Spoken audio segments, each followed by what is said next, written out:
बहुत समय पहले की बात है।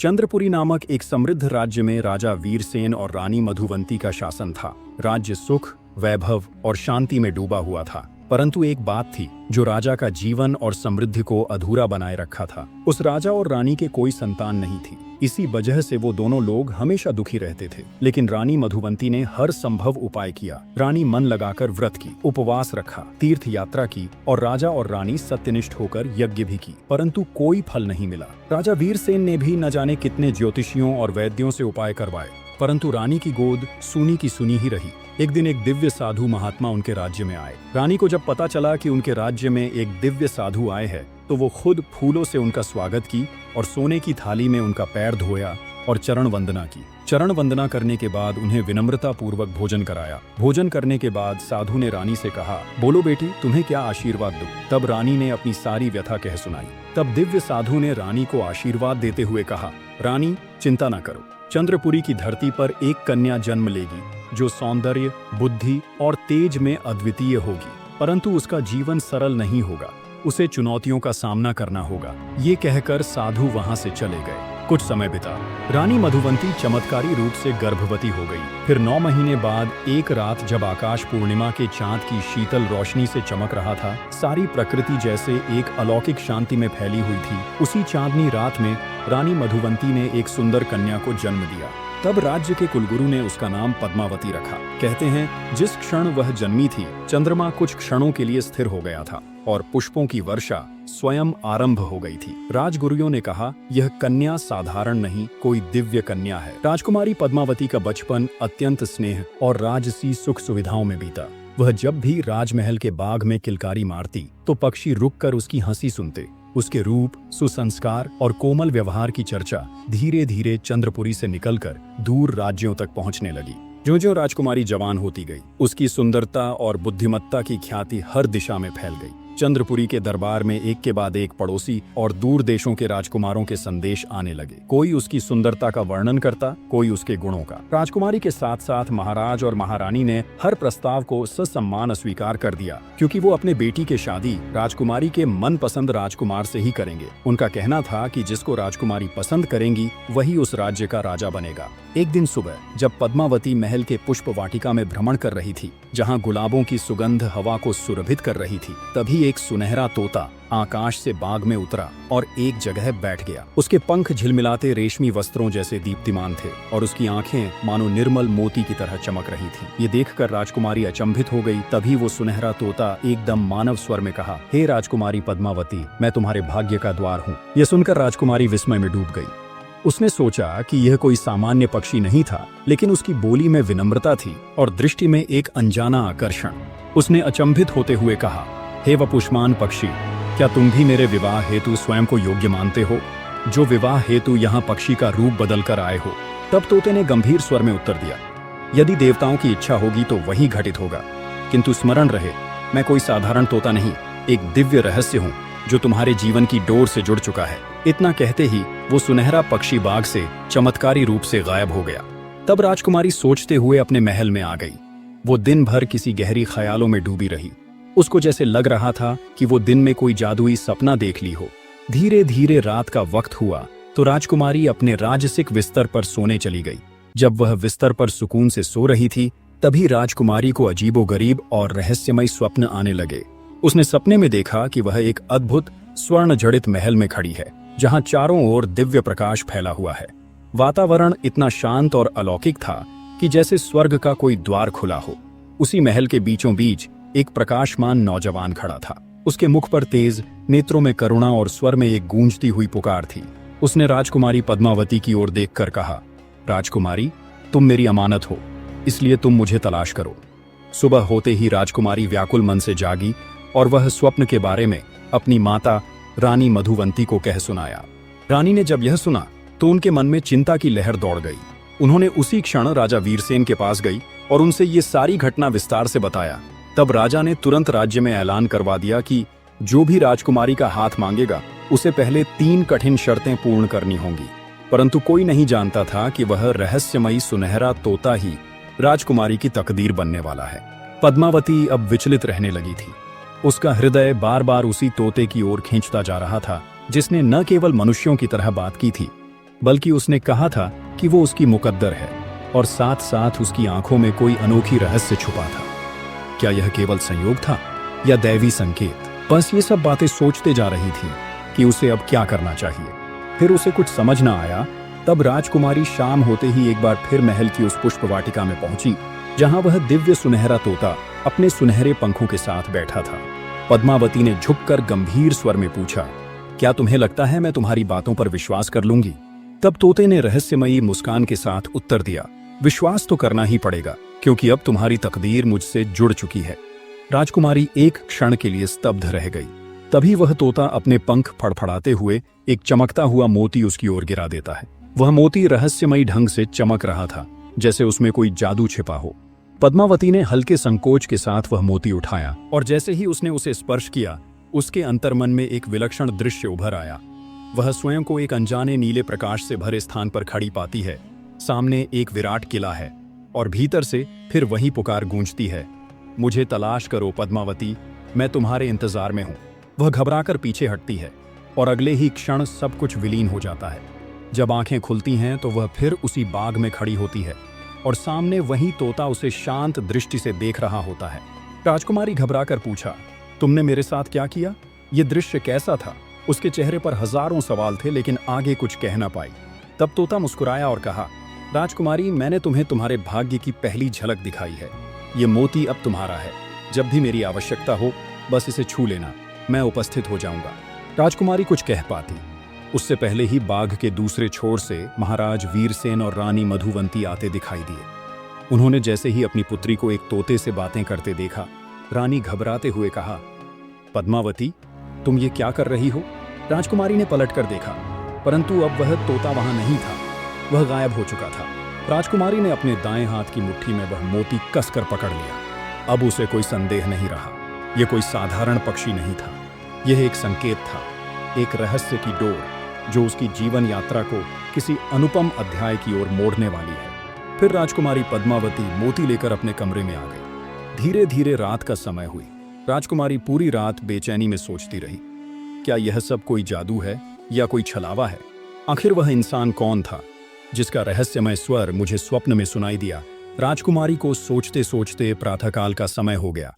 प्रातःकाल समय होते ही राजकुमारी पद्मावती अपनी राजमाता जयप्रभा के पास पहुंची। जयप्रभा वृद्ध अवश्य थीं, किंतु अत्यंत बुद्धिमान और निष्ठावान थीं।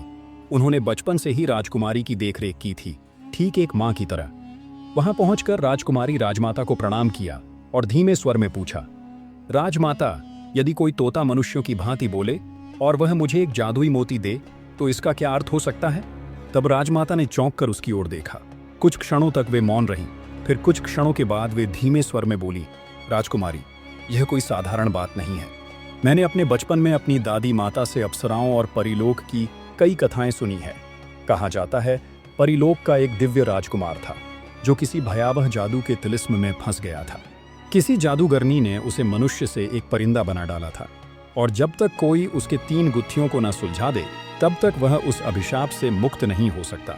और ये कार्य कोई साधारण लड़की नहीं कर सकती, क्योंकि उस काला जादू को तोड़ने के लिए उस लड़की के अंदर एक विशेष गुण का होना बहुत जरूरी है, नहीं तो वो राजकुमार तब तक के लिए वह यूं ही कैद रहेगा। राजमाता की यह बात सुनकर राजकुमारी सन्न रह गई। तब राजकुमारी ने कांपती हुई आवाज में पूछा, आपका कहने का मतलब है कि सच में वह तोता ही राजकुमार है? तब राजमाता ने धीरे से सिर हिलाया। यदि वह वही राजकुमार है जिसकी कथा मैंने बचपन में सुनी थी तो वह अब तुमसे सहायता मांग रहा है। फिर उन्होंने गंभीर स्वर में बोला, किंतु राजकुमारी, ध्यान रखना, परिलोक की दुनिया अत्यंत रहस्यमयी और संकटपूर्ण होती है। वहां यदि एक बार प्रवेश कर लिया तो लौटना आसान नहीं होता है। राजकुमारी पद्मावती का हृदय जोर जोर से धड़कने लगा। उसे उस तोते की बात याद आई कि उसने कहा था कि राजकुमारी, अब तुम्हारी तकदीर मुझसे जुड़ चुकी है। क्या वह सच था? फिर वह पूरे दिन उसी सोच में डूबी रही। जैसे ही शाम का वक्त हुआ वैसे ही राजकुमारी फिर उसी सुगंधित बाग की ओर चल पड़ी जहां उसने पहली बार उस अद्भुत सुनहरे तोते को देखा था। वह धीमे स्वर में फुसफुसाई, मैं जानना चाहती हूं कि तुम कौन हो। उसी क्षण चारों ओर हल्की दिव्य रोशनी फैल गई और फिर एक वृक्ष की शाख पर वही सुंदर दिव्य आभा से चमकता तोता प्रकट हो गया। और तोते ने हल्की मुस्कान के साथ पूछा, राजकुमारी, तुम्हें सत्य जानने की इतनी जल्दी क्यों है? राजकुमारी ने शांत स्वर में उत्तर दिया, क्योंकि मेरा हृदय कहता है कि मेरा तुम्हारे साथ कोई बड़ा रहस्य जुड़ा है, जो केवल रूप में नहीं, आत्मा में भी बसा है। तोते ने गहरी सांस ली, फिर गंभीर स्वर में बोला, यदि तुम सच में जानना चाहती हो कि मैं कौन हूं, तो तुम्हें एक परीक्षा से गुजरना होगा। यदि तुम उस परीक्षा में सफल हुई, तो मेरा असली नाम, मेरा रूप और मेरी कथा सब तुम्हारे सामने होंगे। लेकिन यदि तुम असफल रहीं, तो यह रहस्य हमेशा के लिए अंधकार में समा जाएगा। तब राजकुमारी का हृदय धक धक करने लगा। वह नहीं जानती थी कि यह परीक्षा कैसी होगी।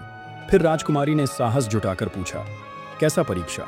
तब तोते ने अपने पंख फड़फड़ाए और गंभीर स्वर में बोला, यदि तुम वास्तव में मेरी सच्चाई जानना चाहती हो, तो तुम्हें निडर होकर एक अंतिम हिम्मत दिखानी होगी। तुम्हारे महल के सबसे अंधकारमय और निष्क्रिय हिस्से में एक प्राचीन बंद कक्ष है।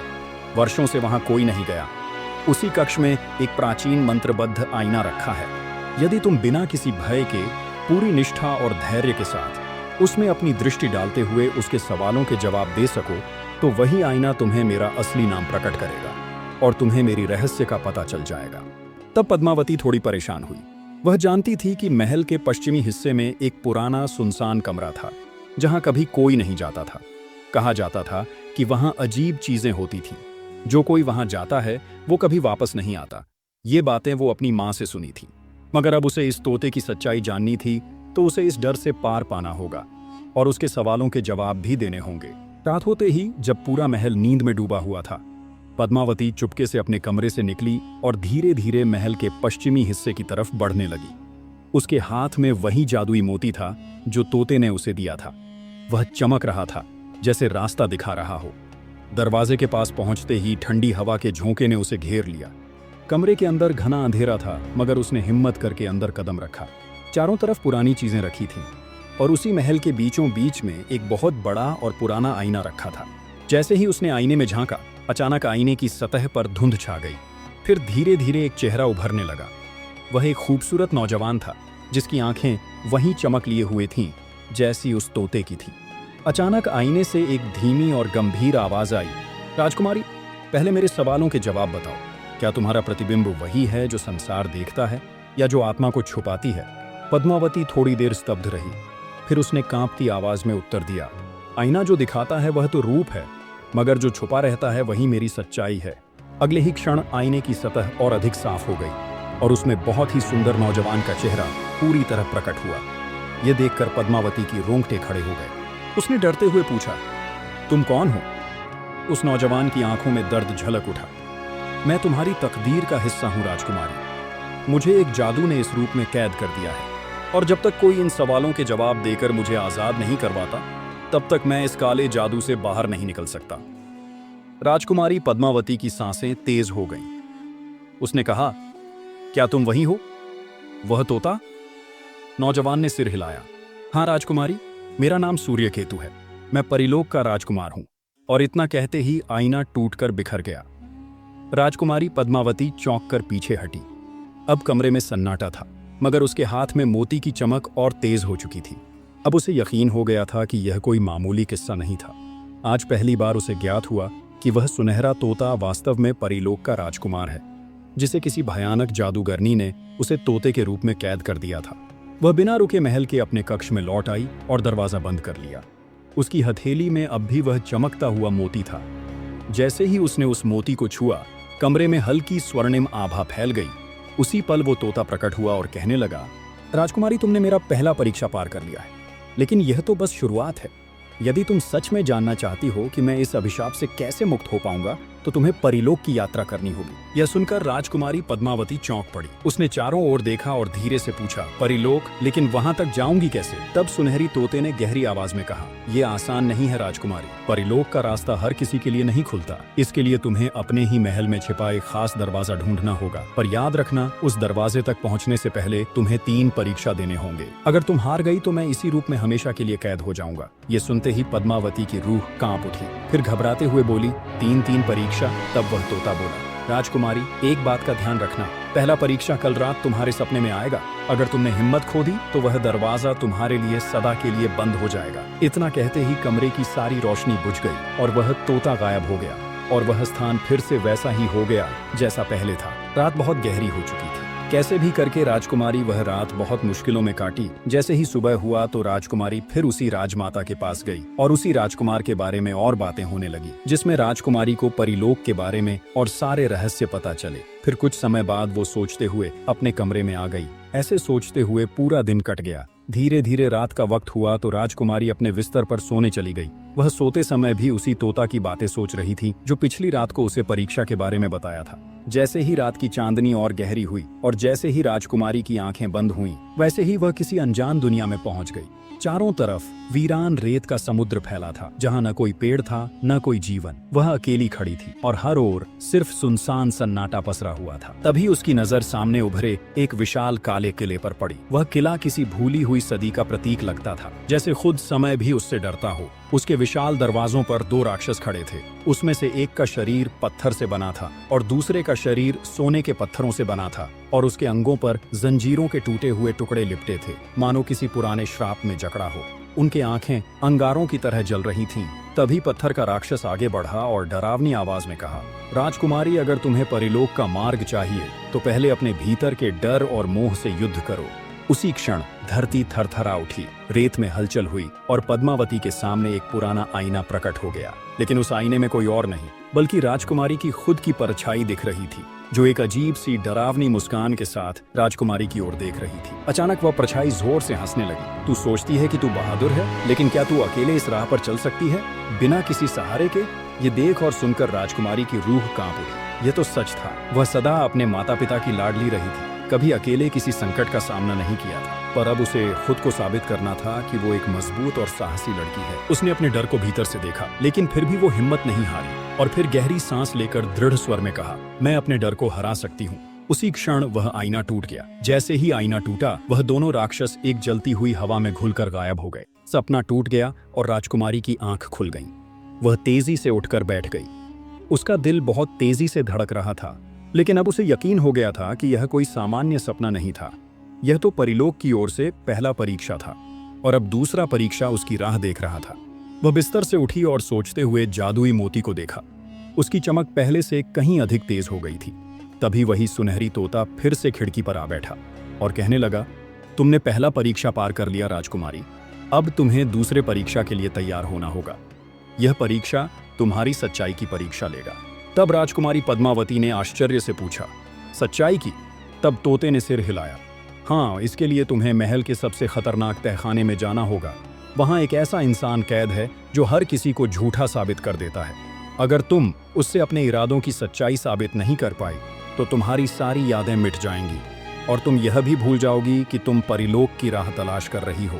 फिर अगली रात जब राजकुमारी उस महल के तहखाने की ओर बढ़ चली, वहाँ जाने की अनुमति किसी को नहीं थी।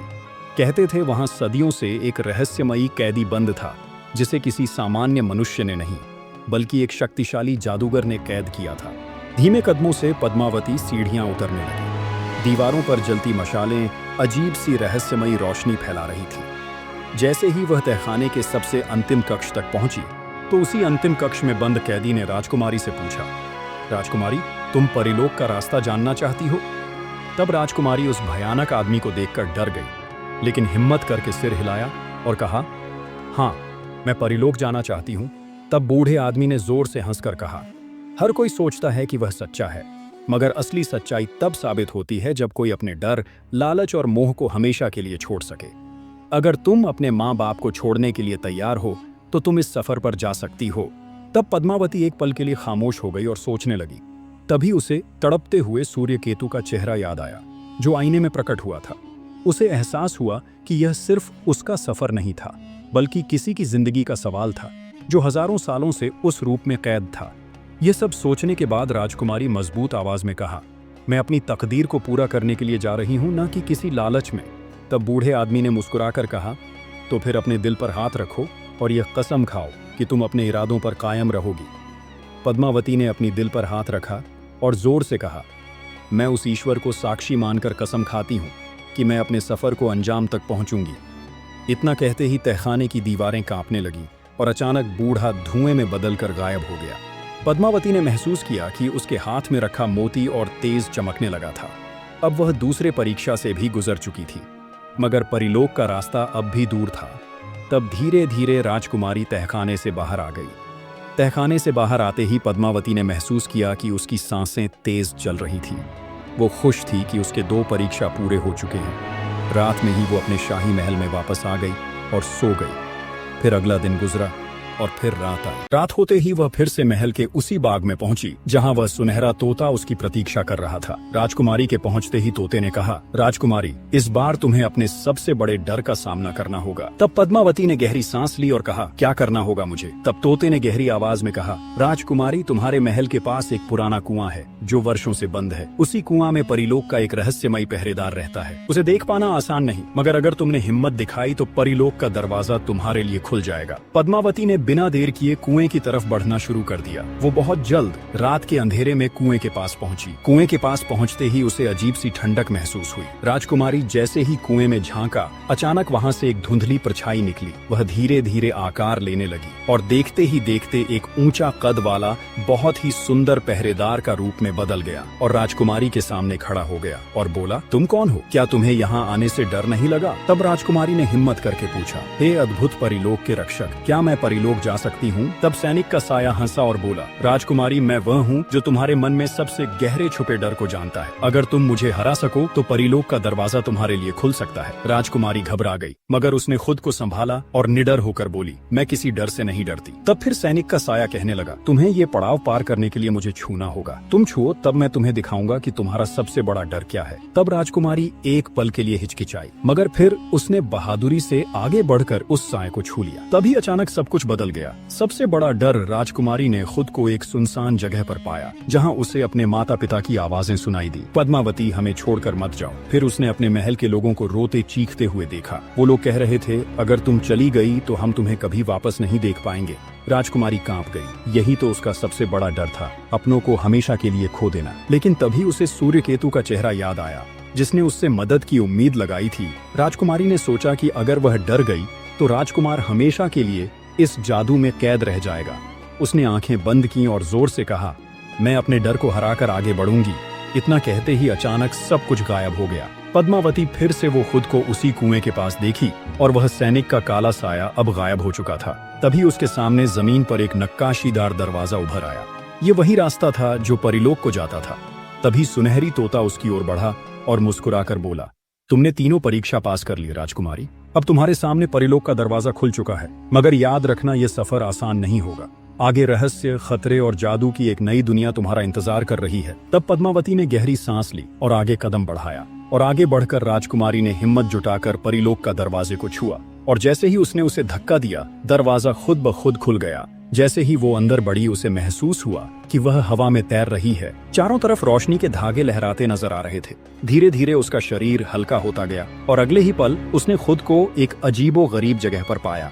यह परिलोक था। चारों ओर ऊंचे ऊंचे सुनहरी और चांदी के दरख्त खड़े थे, जिनके पत्ते रोशनी से दमक रहे थे। फिजा में सुरीली आवाजें गूंज रही थीं, जैसे दूर कहीं कोई परी गीत गा रही हो। हवा में गुलाबों की महक थी। तब पद्मावती ने चारों तरफ देखा। यह जगह किसी जादुई ख्वाब जैसी थी, मगर यहाँ कोई नजर नहीं आ रहा था। तभी सुनहरा तोता उसके सामने आ गया और बोला, परिलोक में तुम्हारा स्वागत है पद्मावती, मगर याद रखना यहाँ हर चीज वैसी नहीं है जैसी दिखती है। तब राजकुमारी ने पूछा, अब हमें क्या करना होगा? तोते ने कहा, अब हमें परिलोक के महल तक पहुंचना होगा। वहां तुम्हें वह औरत मिलेगी जिसने मुझे इस जादू में कैद किया है, मगर सावधान रहना, वह कोई मामूली जादूगरनी नहीं है। तुम्हारा असली परीक्षा तो अब शुरू होगा। जैसे ही राजकुमारी पद्मावती ने अपने कदम आगे बढ़ाए, सामने एक रहस्यमयी झील प्रकट हुई, जिसका जल इतना स्वच्छ था कि उसमें पूरा आकाश मानो उतर आया हो। तभी जल में अचानक एक हलचल हुई और उस जलराशि से दो अद्भुत परियां निकली। उनके रेशमी परों से सोने की ज्योति टपक रही थी। उन्होंने एक साथ राजकुमारी की ओर देखा और मधुर स्वर में पूछा, हे अजनबी लड़की, इंसानों की दुनिया से तुम परिलोक तक कैसे पहुंच गई?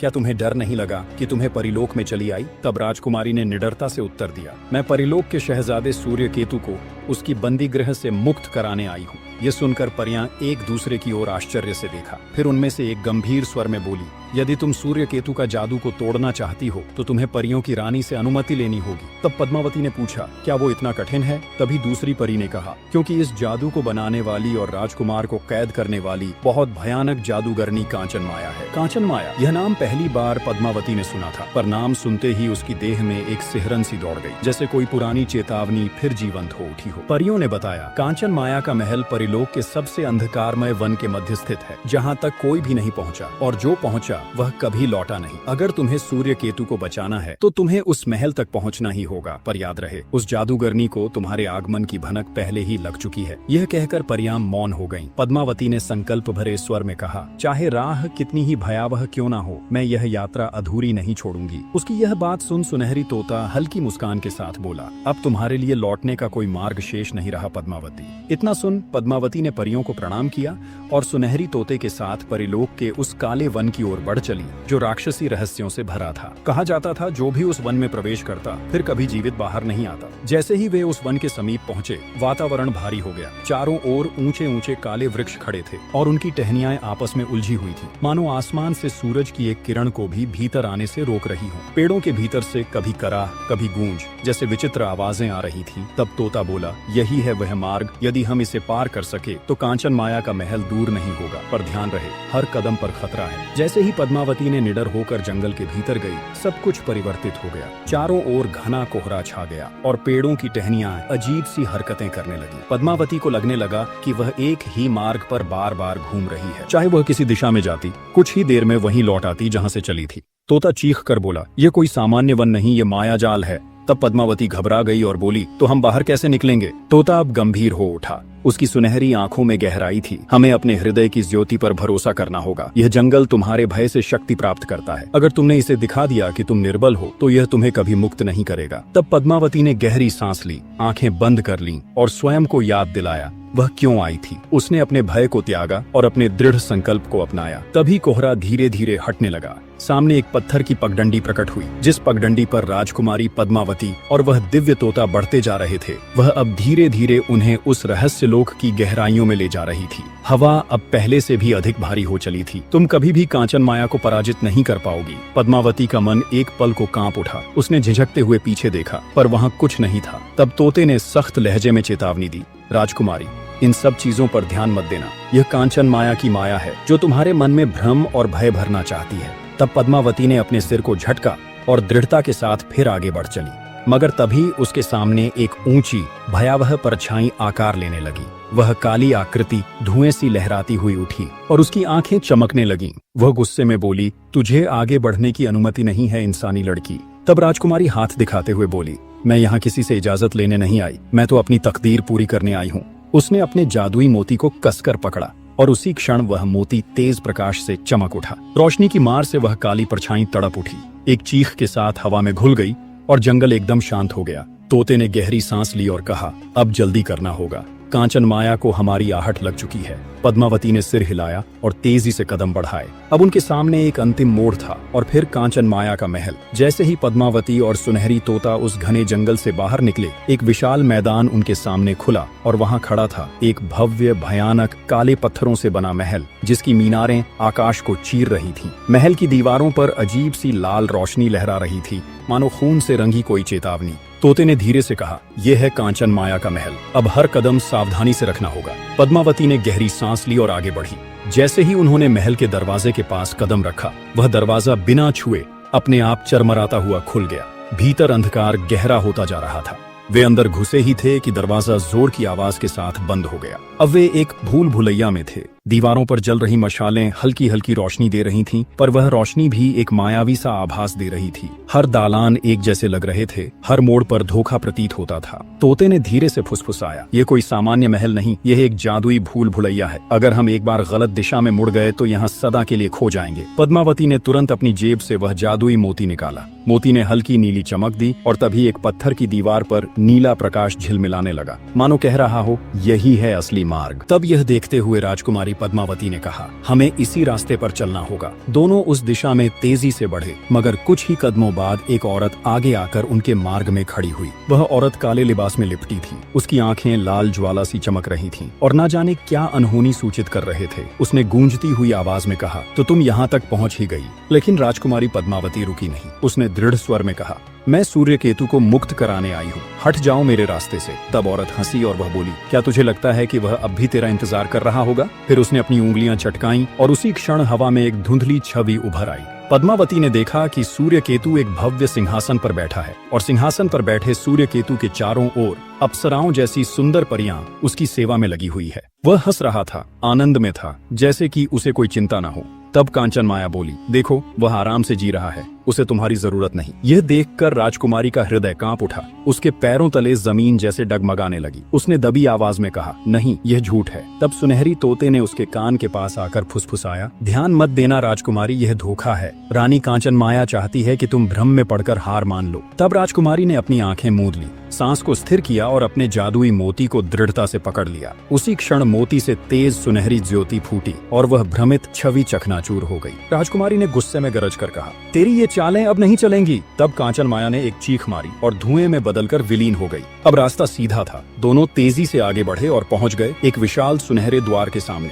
तोते ने धीमे स्वर में कहा, यही है वह द्वार जहां सूर्य केतु कैद है। पद्मावती ने दरवाजा खोलने की कोशिश की, मगर वह टस से मस नहीं हुआ। तब वह बोली, अब क्या करें? तभी पूरे महल में एक गूंजती हुई डरावनी हंसी फैल गई। क्या तुम्हें लगा मैं तुम्हें इतनी आसानी से जीतने दूंगी? रानी कांचन माया स्वयं प्रकट हो चुकी थी। महल की दीवारें उसकी हंसी से कांप उठी। राजकुमारी ने चारों ओर देखा, पर रानी कांचन माया दिखाई नहीं दी। तभी काले धुएं का एक गुब्बार उठा और उसमें से निकली कांचन माया और मुस्कुराते हुए बोली, राजकुमारी, तुम बहुत बहादुर लड़की हो, मगर क्या तुम सचमुच सोचती हो कि मुझसे जीत पाओगी? तब पद्मावती ने अपने भीतर के डर को दबाकर कहा, मैं सूर्य केतु को मुक्त कराने आई हूँ और मुझे कोई नहीं रोक सकता। रानी कांचन माया हंसी, अगर तू उसे बचाना चाहती है तो पहले मुझे हराना होगा। रानी कांचन माया ने हवा में अपनी उंगलियां घुमाई और पूरा महल अंधकार में डूब गया। पद्मावती को लगा जैसे कोई अदृश्य शक्ति उस पर दबाव बना रही है, मानो जैसे उसकी आत्मा को तोड़ा जा रहा हो। कांचन माया ने जोर से चीखते हुए कहा, अब तैयार हो जा। इंसानी लड़की अपने सबसे बड़े भय से लड़ने के लिए अचानक पद्मावती के सामने उसके माता पिता की छायाएं उभर आईं।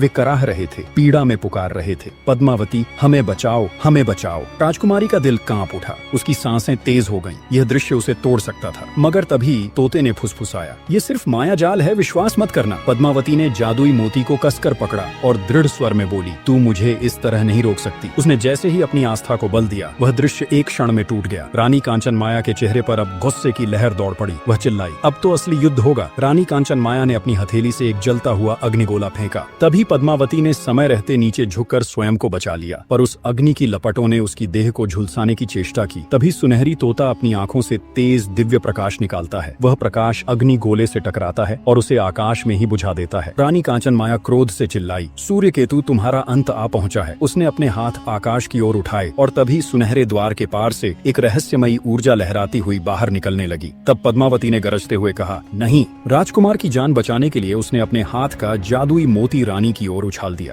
जैसे ही वह दिव्य मोती रानी कांचन माया के शरीर से टकराया, एक प्रचंड प्रकाश पूरे महल में फैल गया।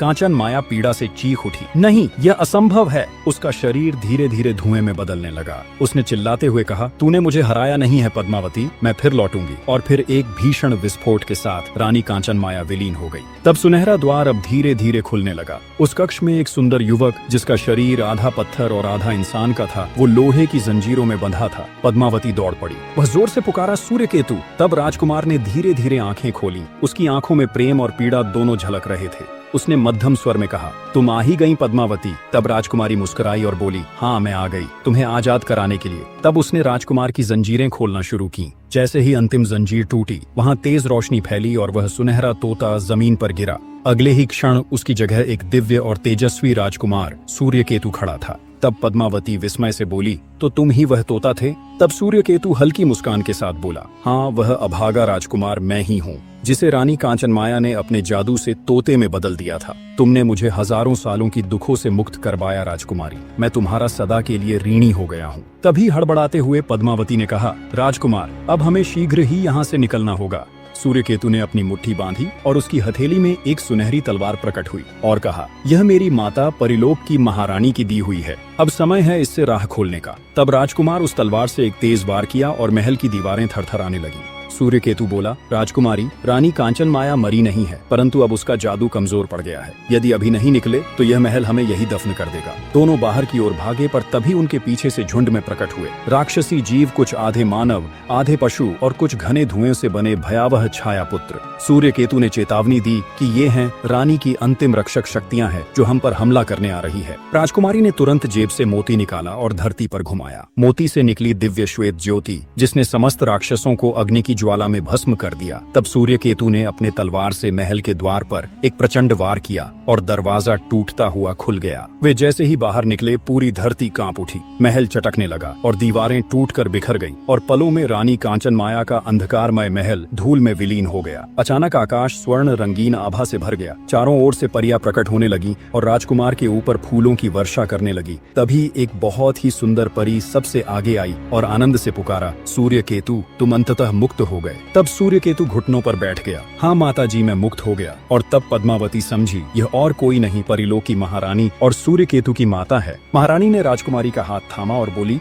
अब तुम भी हमारे परिलोक की राजकुमारी बन सकती हो। तुम्हारे लिए एक दिव्य महल तैयार होगा और परियों के जैसे तुमको भी सम्मान दिया जाएगा। तब पद्मावती कुछ क्षण मौन रही, फिर धीरे से कहा, मगर मेरे माता पिता, वे अब भी मेरी राह देख रहे होंगे। सूर्यकेतु ने उसकी ओर देखा, यदि तुम चाहो तो मैं तुम्हारे साथ चल सकता हूँ तुम्हारी दुनिया में। तब पद्मावती के भीतर उथल पुथल मची। एक ओर था परिलोक का जादुई संसार, प्रेम और सम्मान, दूसरी ओर था उसके माता पिता का स्नेह और पृथ्वी की साधारण सजीव दुनिया। एक ओर राजकुमारी के सामने था परिलोक का वैभव, जहाँ उसे शाही जीवन और चमत्कारी शक्तियां मिल सकती थीं, और दूसरी ओर वे माता पिता जिन्होंने उसे नाजों से पाला था, जिनकी आंखों में उसके लिए अनगिनत सपने पलते थे। तब राजकुमार सूर्यकेतु ने उसकी उलझन को भांप लिया। उसने एक सौम्य मुस्कान के साथ कहा, यह निर्णय सरल नहीं है राजकुमारी पद्मावती, परंतु तुम्हें वही करना चाहिए जो तुम्हारा हृदय उचित माने। तभी परिलोक की महारानी आगे आई और स्नेहपूर्वक बोली, यदि तुम चाहो तो मैं तुम्हें एक जादुई दृश्य दिखा सकती हूँ जिससे तुम अपने माता पिता से मिल सकोगी, और उसके बाद यदि तुम लौटना चाहो तो परिलोक का द्वार तुम्हारे लिए सदा खुला रहेगा। पद्मावती की आंखों में आशा की चमक आ गई। उसने कहा, क्या यह संभव है? तब परिरानी ने अपना हाथ हवा में घुमाया और वहाँ एक झिलमिलाता दर्पण प्रकट हुआ।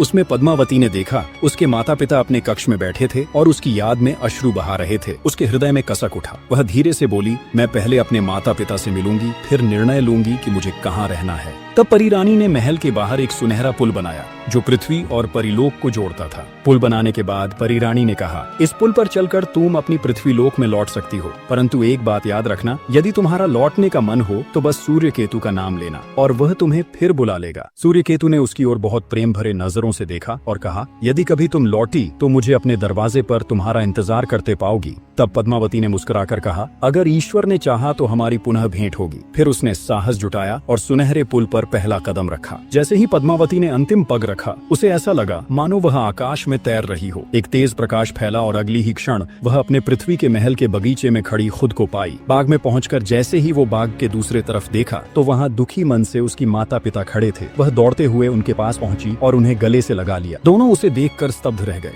राजकुमारी की माँ ने भर्राए स्वर में कहा, बेटी, हमें छोड़कर तुम कहाँ चली गई थी? तुम जानती हो ना हमने तुम्हारे बिना कितने दुख भोगे हैं। तब फिर पद्मावती ने उन्हें कसकर गले लगाया और कहा, माँ, यह एक लंबी कहानी है। तब वो तीनों लोग महल में चले आए और बैठकर बातें करने लगे। तब राजकुमारी ने अपने माता पिता से उस राजकुमार की सारी कहानी शुरू से अंत तक कह सुनाया।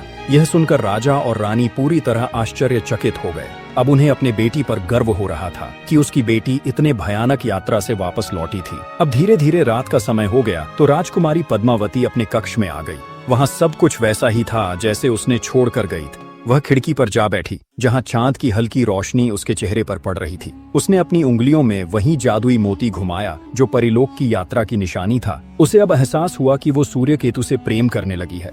उसे वह बार बार याद आ रहा था क्योंकि अब वह उससे दूर हो गई थी। तभी उसने स्वयं से पूछा, क्या सूर्यकेतु भी मुझे याद कर रहा होगा? वो बार बार चांद को देखती और उसे याद करती और सोचती, अब वो सूर्यकेतु से कब मिलेगी। रात गहरी हो गई थी। तब राजकुमारी पद्मावती अपने बिस्तर पर सोने चली गई। जब वो गहरी नींद में गई तो उसने सपने में उसकी आत्मा जैसे अब भी दो दुनियाओं के बीच झूल रही थी। और तभी एक जानी पहचानी आवाज धीरे से गूंजने लगी, पद्मावती। वह स्वयं को फिर से परिलोक में देख रही थी और उसके सामने वही तेजस्वी चेहरा राजकुमार सूर्यकेतु खड़ा था और कह रहा था, पद्मावती, तुम वापस क्यों नहीं आई? उसकी आवाज उदास और प्रेम से भरी थी। फिर सूर्यकेतु ने धीमे स्वर में कहा, क्या तुमने हमें सच में भुला दिया है? यह बात सुनकर राजकुमारी की आंखों से अश्रु बह निकले। वह कांपती आवाज में बोली, मैं तुम्हें कभी नहीं भूल सकती सूर्यकेतु। और तभी अचानक सपना टूट गया। सुबह जब वह उठी, उसका हृदय अत्यंत भारी था। ऐसा लगा जैसे उसकी आत्मा अब इस दुनिया में न हो। माता पिता होने के बावजूद भी उसका मन कहीं नहीं लग रहा था। अब हर चीजें अधूरा अधूरा सा लग रहा था। उसके मन का एक भाग जैसे अब भी परिलोक में अटका हुआ था। उसने स्वयं से पूछा, क्या मुझे लौट जाना चाहिए? यह सब सोचते हुए वह बगीचे में टहलने लगी। हर वृक्ष, हर फूल का खुशबू उसके मन को भटका रहा था। तभी उसकी माँ उसके पास आई और बोली, बेटी तू बहुत खोई खोई सी लग रही है, क्या बात है? तब पद्मावती ने मुस्कुराने की कोशिश की, पर आंखों की बेचैनी छिपी न रह सकी। तब राजकुमारी ने अपनी माँ से प्यार से कहा, माँ, यदि मैं कहूँ कि मेरी तकदीर किसी और लोक से जुड़ी है तो क्या आप मुझे रोकेंगी? यह बातें सुनकर रानी माँ स्तब्ध रह गई और बोली, क्या तू फिर कहीं जाने की बात कर रही है? पद्मावती ने धीरे से सिर हिलाया। हाँ माँ, परिलोक मुझे पुकार रहा है। तब रानी माँ की आंखें भीग आईं, पर उन्होंने उसकी हथेली थाम ली और कहा, और अगर तुम्हारा भाग्य वही है तो हम तुझे रोकेंगे नहीं। ईश्वर तुझे खुश रखे मेरी बच्ची। पिता भी आगे आए और बोले, अगर तुझे वहाँ सच्ची खुशी मिलती है तो जा बेटी, हमारी दुआ तुम्हारे साथ है। तब राजकुमारी खुश हुई और अपने माता पिता को गले से लगा लिया और फिर दृढ़ता से सूर्यकेतु का नाम लिया। अचानक चारों ओर सुनहरी रोशनी फैल गई। वही जादुई पुल प्रकट हुआ और तब राजकुमारी अपने माता पिता को अलविदा कहा और उसी पुल पर जाने लगी। जाते हुए वो अंतिम बार अपने घर की ओर देखा और पुल पर आगे बढ़ चली। पुल के उस पार सूर्यकेतु खड़ा उसका इंतजार कर रहा था। उसकी आंखों में अपार प्रसन्नता और खुशी थी। अब दोनों लोग एक दूसरे को देखे जा रहे थे। तभी सूर्यकेतु ने बहुत प्रेम से कहा, राजकुमारी तुम लौट आई। तुम्हारे इंतजार में जैसे लग रहा था कि सदियां बीत गई हो। तब पद्मावती मुस्कुराई, हाँ, मैं अब हमेशा के लिए तुम्हारे पास आ चुकी हूँ। ये सुनते ही राजकुमार सूर्यकेतु ने उसका हाथ थाम लिया और गले से लगा लिया और कहा, अब तुम सदा के लिए परिलोक की महारानी बनोगी। जैसे ही ये सारी बातें परियों को पता चला, परिलोक उल्लास से भर उठा। परियां झूम उठी। महल सुंदर पुष्प और प्रकाश से सजा दिया गया। कुछ दिन बाद राजकुमारी पद्मावती और राजकुमार सूर्यकेतु का विवाह शाही अंदाज में धूमधाम से संपन्न हुआ। चारों ओर उत्सव की धूम मची हुई थी। अब पद्मावती परिलोक की रानी बन चुकी थी और उसने अपनी नई जिंदगी की शुरुआत नए अंदाज में किया। अब रानी पद्मावती और राजकुमार दोनों लोग मिलकर अपने राज्यों के लोगों का सेवा करते हुए अपना जीवन यापन करने लगे। अब दोनों लोग एक दूसरे से संतुष्ट और खुश थे। तो क्या पद्मावती की कहानी यहीं समाप्त हो गई या फिर यह किसी नए अध्याय की शुरुआत है? प्यारे मित्रों, अगर यह कहानी आपके दिल को छू गई हो तो कृपया वीडियो को लाइक करें ताकि हमें आपकी मोहब्बत और समर्थन से आगे और भी प्रेरणादायक कहानियां लाने की हिम्मत मिले। अपने इस प्यारे चैनल दिव्य चैप्टर को सब्सक्राइब करना न भूलें और इस भाव भरी कहानी को अपने दोस्तों और परिवार के साथ जरूर साझा करें। रहस्य, प्रेम और आस्था की इस यात्रा में फिर मिलेंगे एक नई कहानी के साथ।